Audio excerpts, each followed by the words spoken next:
Саламатсыздар ма, қымбатты оқушылар? Бүгін біз қолөнер мен кәсіптер тақырыбындағы сабағымызды жалғастырамыз. Бүгінгі сабақ мақсатымен таныс болыңыздар.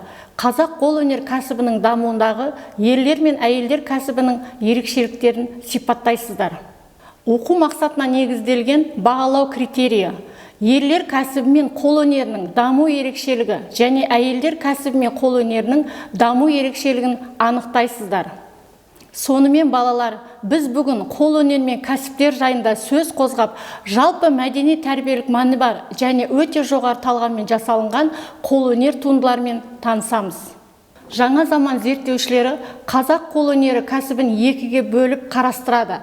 Бірі ерлер қолөнері болса, екіншісі әйелдер қолөнері болып табылады. Ерлер темір бұйымдар, киіз үйдің ағаш сүйектерін, ыдыстар жасады. Әйелдер жүн өңдеп киіз басты. Киім, бас киім тігіп, тоқма, кесте, өрнек салу, тері илеу мен тон пішумен шұғылданды. Ерлер кәсібі ұсталық, зергерлік, ағаш шебері, сүйек өңдеу шебері, тас өңдеу шебері, тағы басқа түрлерге қарай бөлінген. 19 ғасырдың соңында ел арасында темір ұсталары үлкен абыройға ие болды. Олар темірден таға, үзеңгі, пышақ, самауырын кернейін, қайшы, орақ, кетпен сияқты құрал саймандар соқты. Темір ұсталары балта, үзеңгі, ер-тұрман, пышақ жасады. Бұл заттардың сапасы біздегі Ресей бұйымдарынан кем түспейді деп зерттеуші Славцов халқымызда ұсталық қызмет жоғары деңгейде дамығандығы туралы жазып кеткен. Тері және былғардан жасалған бұйымдар қазақ өмірінде маңызды орын алды.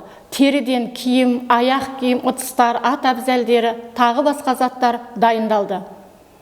Бұл кәсіппен негізінен ерлер айналысты. Жалпы тері кәсібімен айналысу тек қана тұрмыстық жағдайда ғана емес, сонымен қатар экологиялық, таза әрі жылы, ұзақ жолда пайдалануға ықшамды заттар жасап, пайдалану үшін өте тиімді болған.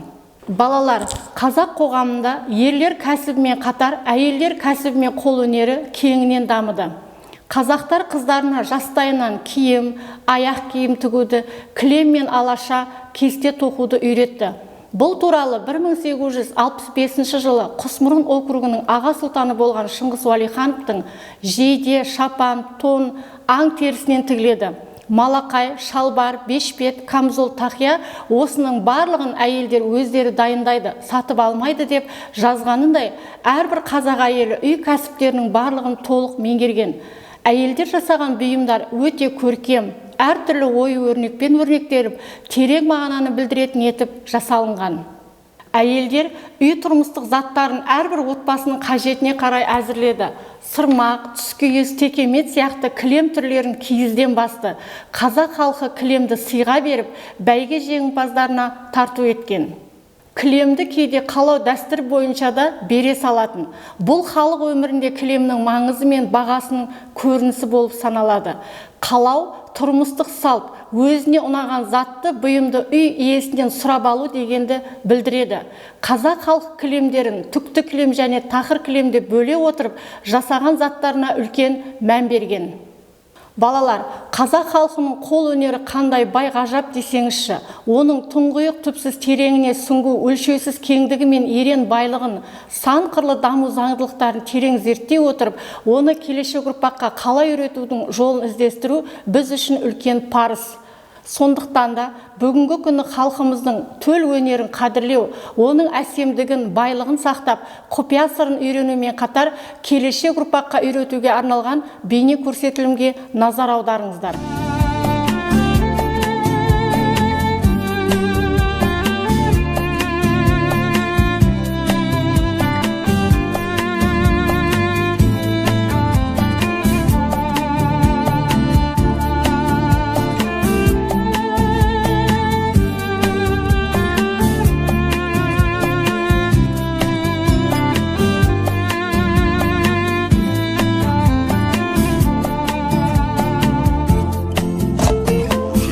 Көнеден келе жатқан қолөнер түрі мата қалдықтарын кәдеге жарату мақсатынан туған.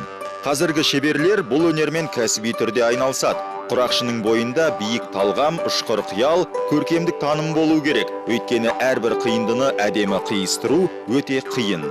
Кезінде қазақтарымыз киіз үйде жасады, көшпенді қазақ болдық. Соның ішінде әрбір әжелеріміз құрақты сақтап, сол киіз үйдің ішінде құрақ болған, қыздың жасауы болған. Сонда адам жатқанның өзінде ұлы зиялы балалар дүниеге келеді екен. Абай атамыз, неше батырларымыз, солардың барлығы аналары құрақпен осы қазіргімен дәлелдеген дүниеде осы космостық энергияның бәрі құрақта екен. Шеберлер құрақты алдын ала жоспарсыз, дайындықсыз құрай береді. Қатып қалған қағида жоқ.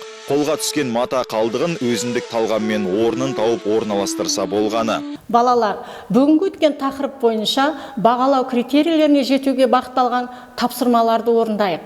Бірінші тапсырма: ұсталық дәстүрді көп жағдайда бір әулет өкілдері жалғастырып, атадан балаға мұра етіп қалдырып отырды деген пікірге өз көзқарасыңды білдір. Тапсырманы орындау барысында қазақ халқының ұсталық өнерінің қазіргі заманғы сабақтастығына дәлел келтір.